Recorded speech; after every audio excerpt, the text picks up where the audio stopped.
হাজী সাহেব যখন আল্লাহর ঘরের হজ করে আসে আর তার হজটা কবুল হয়, ওই ব্যক্তির দোয়া আল্লাহ তাআলা 40 দিন পর্যন্ত কবুল করতে থাকেন।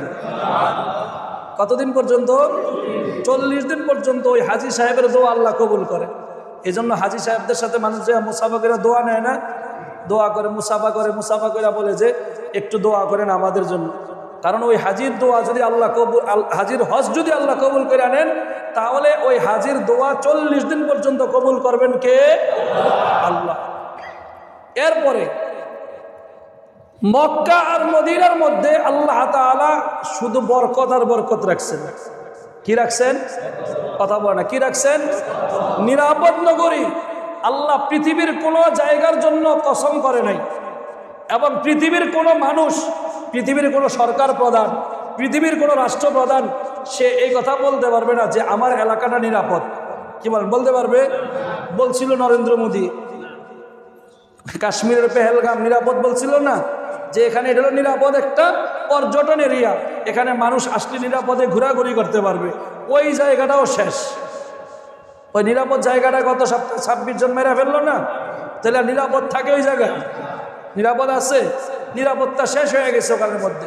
অথচ আল্লাহ মক্কার ব্যাপারে বলেছেন ওয়াহাদাল বালাদিল আমিন, কসম করছেন আল্লাহ। মানুষের ব্যাপারে বলতে যায় 4টা কসম করেছেন আল্লাহ। 4 কসমের মধ্যে এটাও একটা কসম, ওয়াহাদাল বালাদিল আমিন, এই নিরাপদ নগরী মক্কার কসম করে আমি বলতেছি। কি কসম?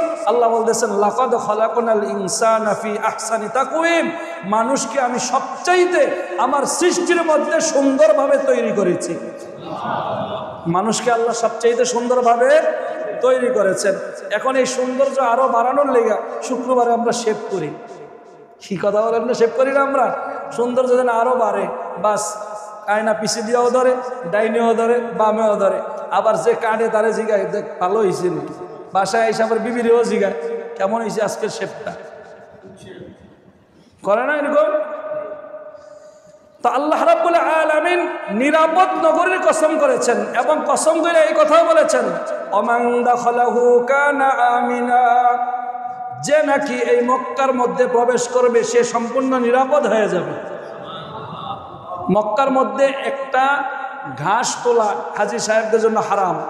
মক্কার মধ্যে একটা চুল উঠানো হাজী সাহেবদের জন্য নিষেধ। মক্কার মধ্যে গায়ের একটা উকুন মারা হাজী সাহেবদের জন্য নিষেধ। একটা মাছি মারা, একটা মশা মারা নিষেধ। যেখানে মাছি, মশা, চুল উঠানো, ঘাস উঠানো নিষেধ, ওখানে মানুষ মারা যাবে। কথা বলে, মানুষ মারা যাবে। আর এরকম ঘটনা ঘটেও নেই। মক্কার মধ্যে যদি কোনো অপরাধী ঢুকেও যায়, তাকে আইনের মাধ্যমে সেখান থেকে বের করে তারপরে বিচার করতে হয়, ওখানে তার বিচার করা যাবে। এমন নিরাপদ আল্লাহ দান করেছেন। ওমান দাখালাহু কানা আমিনা, যে নাকি মক্কায় প্রবেশ করবে সম্পূর্ণ নিরাপদ হয়ে যাবে। সম্পূর্ণ কি হয়ে যাবে? বরকত আর বরকত সেখানের মধ্যে। যত বরকত সেখানের মধ্যে আছে, তার মধ্যে অন্যতম চলন্ত বরকতের নিদর্শন হলো জমজমের পানি। কিসের পানি? এখানে কেউ আছেন জমজমের পানি খান নাই? আছেন নাকি কেউ? সবাই খাইছেন তো আলহামদুলিল্লাহ। কথা বলে না, খান নাই সবাই কেউ? তাহলে চিন্তা করে দেখেন, এমন একটা দেশ যেখানে শুধু বালু আর বালু, পাথর আর পাথর, পাথর আর বালু, এমনকি পাথরের পাহাড়। আমাদের দেশে যেমন টিউবওয়েল বসালে পানি পাওয়া যায়, ওখানে টিউবওয়েল বসানোর কোনো সিস্টেমে নাই। এই টিউবওয়েল বসানোর তো সিস্টেম নাই। এমন একটা মরুভূমিময় এলাকার মধ্যে আল্লাহ রাব্বুল আলামিন কাবার পাশে জমজমের মতন একটা ছোট কূপ ইসমাইল আলাইহিস সালামের পায়ের আঘাতের মাধ্যমে জারি করেছেন। আজকে হাজার হাজার বছর, যেখান থেকে প্রতিনিয়ত এখনকার সময়ে, বর্তমান সময়ে মাহে রমজানে একদিনে ওখানের মধ্যে আল্লাহর ঘর তোয়াফ করার জন্য 30 লক্ষ হাজি প্রবেশ করছেন। একদিনে কত লক্ষ? কথা বলেন, একদিনে কত লক্ষ? 30 লক্ষ। এই হজের মধ্যেও তো এরকম লোক একসাথে হবে। কি বলেন? যে এতগুলা লোক যদি 1 গ্লাস করেও পানি খায়, কয় গ্লাস পানি হবে? 30 লাখ গ্লাস পানি হবে না? 30 লাখে কত লিটার হয়? আবার আল্লাহ তাআলার ওইখানের বান্দারা এমন সিস্টেম করেছেন যে এই পানি এটা ওখানে শুধু মক্কার মধ্যেই সীমাবদ্ধ না, মক্কা থেকে আল্লাহর ঘরের মেহমানদের সম্মানের জন্য নবীর মেহমান হিসাবে মদিনার মধ্যেও মদিনার মসজিদে হাজী সাহেবদের জন্য এই জমজমের পানি খাওয়ার ব্যবস্থা করা হয়েছে। আবার মদিনার মধ্যে আরেকটা মসজিদ আছে, মসজিদে কোবা, যেখানে আল্লাহ রাসূল মক্কা থেকে হিজরত করে প্রথম গিয়েছিলেন, যেখানে যায় 2 রাকাত নামাজ পড়লে একটা মকবুল হজের সওয়াব দেওয়া হয়। ওই মসজিদের মধ্যেও জমজমের পানি খাওয়ার ব্যবস্থা করা হয়েছে। আবার ওখানে যারা হজ করার জন্য উমরা করার জন্য যায় তারা সাধারণত বাইরের নর্মাল পানি পান করে না, তারা ভিতরে যায় জমজমের পানি পান করে। আবার ওই পানি সেখান থেকে তারা হোটেলে নিয়ে আসে, সফরে বের হইলে বাইরে ওই পানি নিয়ে যায়, জমজমের পানি তারা অল টাইম পান করে। আবার দেশে আসার সময় কমপক্ষে বর্তমান সময় সবাই 5 লিটার, কয় লিটার, 5 লিটার পানি নিয়ে আসে। এই যে হাজার হাজার বছর ধরে ছোট্ট একটা কূপের থেকে এভাবে মোটর দিয়া পানি উঠানো হইতেছে, পানি খাইতেছে, আজ পর্যন্ত ওই পানি শেষ হয়ে গেছে, একবারের জন্য শেষ হয়েছে। তাহলে এটা আল্লাহ তাআলার বিশাল এক বরকত কিনা? যতগুলো বরকত সেখানের মধ্যে আছে, এর মধ্যে জ্বলন্ত নিদর্শন হলো জমজমের পানির একটা বরকত, যেখানে আজ থেকে যখন থেকে এই পানি চালু হয়েছে তখন থেকে নিয়ে আজ পর্যন্ত হাজার হাজার কোটি কোটি মানুষ সেখান থেকে পানি পান করতেছে। একটা কূপ, সেই কূপের পানি আজ পর্যন্ত শেষ হয়নি। অথচ আমার মনে হয় আটলান্টিক যে মহাসাগর আছে, এখান থেকে যদি এভাবে সারা পৃথিবীর মানুষ পান করা শুরু করতো, আটলান্টিকও শুকিয়ে যেত, সেবার শুকিয়ে যেত না। অথচ এই কূপের পানি কি হয় না, এখনো শুকায় না। সুবহানাল্লাহ, কি পরিমাণ বরকত আল্লাহ সেখানের মধ্যে দিয়েছেন।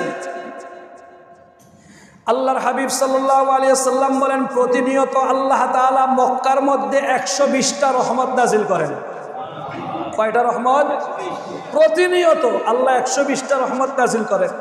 এই 120টা রহমতের মধ্যে যারা নাকি আল্লাহর ঘরের তোয়াফ করে, আল্লাহর ঘরের তোয়াফ করে, আল্লাহর ঘরের চতুর্দিকে চক্কর দেয়, আল্লাহ তাআলা ওই ব্যক্তিদেরকে ওই 120টা রহমতের থেকে 60টা রহমত তাদের জন্য নির্ধারণ করেন। কয়টা রহমত? 60টা রহমত। আর আল্লাহ তাআলা বলেন রাসূলের মাধ্যমে, যারা নাকি ওই বাইতুল্লাহর সামনে দাঁড়ায়া নামাজ আদায় করে তাদেরকে আল্লাহ তাআলা 40টা রহমত দান করেন। কয়টা রহমত? 40টা রহমত। আর যারা নামাজও পড়ে না, তোয়াফও করে না, শুধু বাইতুল্লাহর দিকে তাকায়া থাকে, শুধু বাইতুল্লাহর দিকে কথা বলে না, শুধু বাইতুল্লাহর দিকে।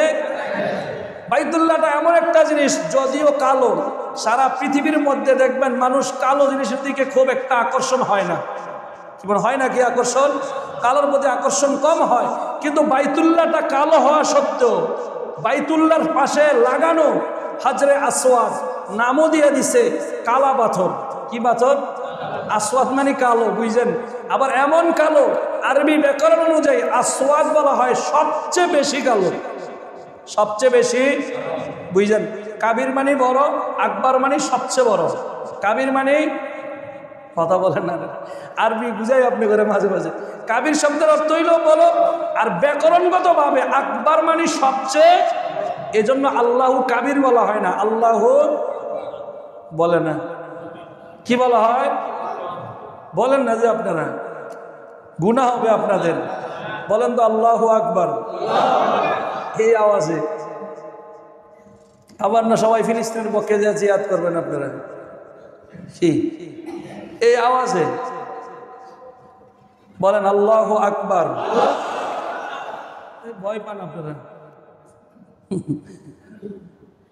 আল্লাহু আকবার মানে আল্লাহ সবচেয়ে, এজন্য আকবার বলা হয়। তো ওখানেও হাজার মানে পাথর, আসওয়াদ, সোয়াদ মানে কালো, আসওয়াদ মানে সবচেয়ে বেশি কালো, সবচেয়ে বেশি। পৃথিবীর অন্য কোনো পাথর, এত বড় বড় পাথর সামনে দিয়ে যদি বলে চুমা দিয়ে দিব কেউ? বলে তুই পাগল হয়ে গেছে। আর ওখানের মধ্যে পাথরের কয়েকটা টুকরা, এত বড় পাথর না, কিন্তু ওই পাথরটা অনেকবার চুরি হয়ে গেছে, এরপরে আবার ওখানে আয়না লাগানো হয়েছে, ছোট ছোট ছোট ছোট কয়েকটা পাথর। ওই পাথরগুলো সেখানের মধ্যে রাখা আছে। ওই পাথরে চুমা দেওয়ার লেগা ওখানের মধ্যে নারী এবং পুরুষ যেই পরিমাণ পারাবারি করে, পৃথিবীর অন্য কোনো জিনিসের জন্য এত বাড়াবাড়ি করতে দেখা, যারা আল্লাহর ঘরে গেছে এদেরকে জিজ্ঞাসা করে দেখেন, ওখানে যাওয়ার পরে, হজ করার পরে, উমরা করার পরে হাজী সাহেবদের মনের একটা তামান্নাই থাকে যে কেমনে চুমা দেওয়া যায়, কেমনে চুমা দেওয়া যায়। আল্লাহ আমাকেও একবার দেওয়ার তৌফিক দান করছেন, একবারই দিছি, কারণ জোরাজোরি করে ওখানে কোনো জিনিস ভালো না। ওমর রাদিয়াল্লাহু তাআলা আনহু এই হাজরে আসওয়াদের দিকে তাকাইয়া এই কথা বলেছিলেন, তুমি তো একটা শুধু পাথর, তোমাকে আল্লাহ রাসূল চুমা দিচ্ছেন এবং এই কথা বলছেন চুমা দিলে গুনাহ মাফ হয়ে যায়, এজন্যই আমি তোমাকে চুমা দিতেছি, নাইলে তুমি আমার কাছে একটা পাথর ছাড়া আর কিছু না। আল্লাহ রাসূল বলছেন যদি সমস্যা হয় দূর থেকে হাত এভাবে রেখে যদি চুমা দেয় তাহলে চুমা দেওয়া হয়ে যাবে, লাঠি ধইরা যদি কেউ লাঠির মধ্যে চুমা দেয় চুমা দেওয়া হয়ে যাবে, রুমাল ধইরা যদি কেউ রুমালের মধ্যে চুমা দেয় চুমা দেওয়া হয়ে যাবে। কিন্তু আবেগ মানুষের যে সরাসরি দিতে পারে, কিন্তু সরাসরি দিতে যে অন্য মানুষের যে কি পরিমাণ কষ্ট দেওয়া হয় এদিকে আবার লক্ষ্য করে না। মানুষকে কষ্ট দেওয়া তো হারাম, ইজাউল মুসলিমি হারামুন, কোনো মুসলমানকে কষ্ট দেওয়া, কথা বুঝেননি আমার আল্লাহ জানে। মসজিদের মধ্যে আইসা আমরা একজন আরেকজনকে কষ্ট দেইনি, দেই না কষ্ট মনে হয়? আরে আপনার জুতার সাথে জুতা লাগলে আপনি রাগ হয়ে যান, আপনার জায়গায় আরেকজন বসলে আপনি রাগ হয়ে যান, একজনের চেয়ারে বসলো আপনি দাঁড়ায় রয়েছেন রাগ হয়ে যান, একজন আগে আসলো আপনি রাগ হয়ে যান, একজন পাকা চাললো আপনি রাগ হয়ে যান, রাগ হই না আমরা? কথা বলে না। আবার আপনি নামাজ পড়তেছেন, নামাজটা আরেকজনের কাছে মনে হইলো যে এটা সুন্নত তরিকায় হয় নাই, আপনারে বললো যে ভাই আপনি নামাজটা যে বললেন হয় নাই, আপনি রাগ হয়ে গেছে, তুমি বেশি বুঝো, বলে না এরকম কথাবার্তা? মসজিদের মধ্যে আইসা আমরা রাগ হয়ে যাই, অথচ এখানে কি রাগ হওয়ার জায়গা? এখানে আইসা রাগ হওয়ার জায়গা? কি সিস্টেম আল্লাহ রাসূল শিখাইয়া দিয়েছেন মসজিদের মধ্যে আইসা, শুনলে আপনারা অবাক হয়ে যাবেন। আল্লাহ রাসূল তো বলছেন এভাবে, মসজিদের মধ্যে যে আগে আসবে তারা আগে বসবে, যে পরে আসবে সে পরে বসবে। আমি এগুলো আগেও বলছিলাম, কমিটিদের মধ্যে অনেকের এরকম করে, অনেক জায়গায়, আমাদের এখানে আলহামদুলিল্লাহ কমিটিরা অনেক ভালো আছে, এরকম ডেঙ্গায়া কেউ আগে আসে না, কিন্তু অনেক জায়গার মধ্যে আছে কমিটিদের জন্য জায়গা রাখতে হয়, কি বলে রাখে না? কমিটিরা মুসল্লি, আর সাধারণ যারা আছে এরা খারিজি, এরা মুসল্লি নাকি? কথা বুঝতে পারছে? আল্লাহ রাসূল সাল্লাল্লাহু আলাইহি ওয়াসাল্লাম মসজিদে ঢোকার পরে এইভাবে সতর্ক করে দিয়েছেন, কেউ যদি কোনো মুসল্লিকে ডেঙ্গায়া ডেঙ্গায়া সামনে আসে, মুসল্লিদের উপর দিয়া যদি হাইটা হাইটা কেউ সামনে আসে, উদ্দেশ্য তো সে নামাজ পড়ার জন্য, কি পড়ার জন্য? আল্লাহ রাসূল বলতেছেন সে নামাজ পড়ার জন্য আসতেছে না, সে জাহান্নামে আসতেছে। কোথায় আসতেছে সে? কথা বল, কোথায় আসতেছে? আপনি যে একজনের উপর দিয়া ডেঙ্গায় ডেঙ্গায় আসলেন, ওই বেচারা কষ্ট হয় নাই? মনে মনে কষ্ট হয়েছে, হয়তো প্রকাশ করে নাই। আপনি ডেঙ্গায়া পরে আইসা আপনি আগের জায়গা দখল করলেন, কষ্ট হয়েছে না তার ভিতরে? এই জন্য আল্লাহ রাসূল এটা আগেই বলে দিয়েছেন আমাদেরকে যে এইভাবে যদি কেউ আসে তাহলে সে নামাজের জন্য আসে নাই, সে এই রাস্তা তৈরি করে জাহান্নামে আসতেছে। আল্লাহ আমাদের সবাইকে বুঝার তৌফিক দান করুন। তো বলতেছিলাম কি পরিমাণ বরকত সেখানের মধ্যে আল্লাহ তাআলা রেখে দিয়েছেন, যে কালো জিনিস সারা পৃথিবীর যত কালো আছে ওখানের মধ্যে মানুষের আকর্ষণ হয় না, কিন্তু বাইতুল্লাহ কালো হওয়ার পরেও, হাজরে আসওয়াদ সবচেয়ে বেশি কালো পাথর হওয়ার পরেও মানুষের আকর্ষণ সেখানে, যে বাইতুল্লাহটা নিয়ে একবার ধইরা দেখতে পারে, বাইতুল্লাহটা একবার ধইরা দেখতে পারে। এখনো আপনারা এখানে যারা যান নাই, স্বপ্ন আছে না যাওয়ার? কার কার স্বপ্ন নাই যাওয়ার? হাত তোলেন। নাই আপনাদের স্বপ্ন যাওয়ার? সবাইকে আল্লাহর ঘরে যাওয়ার আল্লাহ তৌফিক দান করে, সবাই বলি আমিন। এমন এক জিনিস, সময়ও শেষ, এই বিষয়ে কতক্ষণ বলবো, হাদিস যেটা বলছি, আয়াত যেটা বলছি ওইখানে কিন্তু যাই নাই এখনো, খালি আপনাদেরকে আমি একটু বর্ণনা দিতেছি। একটা পাথর আছে, যেই পাথরটা বাংলাদেশের সোজাসুজি দরজার পাশে দিয়া, সেই পাথরটাকে আমরা বলি মাকামে ইব্রাহিম। কি বলি? ইব্রাহিম আলাইহিস সালামের পায়ের সম্বলিত একটা চাপ বিশিষ্ট, চাপযুক্ত একটা পাথর, মিনারের মতন আছে, কাজ দিয়ে ঘেরাও করা, ওইটার মধ্যে রাখা একটা পাথর ছিল, স্বাভাবিক পাথর। ইব্রাহিম আলাইহিস সালাম যখন নাকি আল্লাহর ঘর বানাইতেছেন, বানাইতে যায় যখন দেয়ালটা আস্তে আস্তে উঁচা হয়ে গেল, দেয়ালটা বড় হয়ে গেল, বড় হওয়ার পরে ইব্রাহিম আলাইহিস সালাম এখন আর ওই দেয়ালে পাথর লাগাইতে পারতেছেন না। কিভাবে লাগাইবেন? আল্লাহকে বললেন ইসমাইল আলাইহিস সালাম পাহাড় থেকে পাথর আইনা পিতাকে দিতেছেন, আর পিতা সেখানে আল্লাহর হুকুমে একটা একটা করে বসাইতেছেন। এখন উঁচা হয়ে গেছে, কিভাবে উঁচা জায়গায় লাগাইবেন? আল্লাহকে বললেন, আল্লাহ বলেন, এখন ইব্রাহিম তোমার জন্য ইসমাইল যেই পাথরটা নিয়ে আসবে ওই পাথরটার উপরে তুমি দাঁড়াইবা। ইব্রাহিম আলাইহিস সালাম পাথরের উপর দাঁড়াইছেন। এখনকার লিফট এবং এখানকার ক্রেন যেভাবে কাজ করে, ওই সময় ওই ইব্রাহিম আলাইহিস সালামের পায়ের নিচের পাথরটা বর্তমান সময়ের লিফট আর ক্রেনের কাজ করছে। ওই বরকতটাও সেখানে আছে। রাসূল করিম সাল্লাল্লাহু আলাইহি সাল্লাম বলেন, পিতা ইব্রাহিম আলাইহিস সালাম আমাদের পিতা কিনা? জাতির পিতাকে যদি কেউ না যায় না থাকেন আবার জানেন, জাতির পিতাকে ইব্রাহিম আলাইহিস সালাম। ইব্রাহিম আলাইহিস সালাম আমাদের পিতা। হুজুর সাল্লাল্লাহু আলাইহি সাল্লাম বলতেছেন, মানে যেটা আমরা আমাদের দেশে বলি, বাপ কা বেটা সিপাহী কা ঘোড়া কুছ না হো তো, কথা কয় না? পুরান ঢাকার মানুষ আপনারা এটি বলেন না বেশি? হ্যাঁ, হামকো তুমকো তো আপনার ভিতরে বেশি। তো বাপ কা বেটা সিপাহী কা ঘোড়া কুছ না হো তো থোড়া থোড়া, পুরাপুরি না হোক অল্প অল্প তো হয়। তো ইব্রাহিম আলাইহিস সালাম আমাদের পিতা, তার পায়ের মধ্যে যদি এরকম বরকত থাকে, যার পায়ের নিচে পাথর দেওয়ার কারণে ওই পাথর লিফট হয়ে যায়, ওই পাথর ক্রেন হয়ে কাজ করে, আল্লাহ রাসূল বলেন ওই পিতার সন্তান যারা আল্লাহর ঘরে আসবে তাদের পায়ের মধ্যে কি পরিমাণ বরকত আল্লাহ ঢেলে দিবেন। এই জন্য হাজী সাহেবরা যেখান দিয়ে যায়, ওই পায়ের নিচের যত মাখলুক আছে সবাই হাজী সাহেবের সাথে কি পড়তে থাকে? লাব্বাইক আল্লাহুম্মা লাব্বাইক পড়তে থাকে।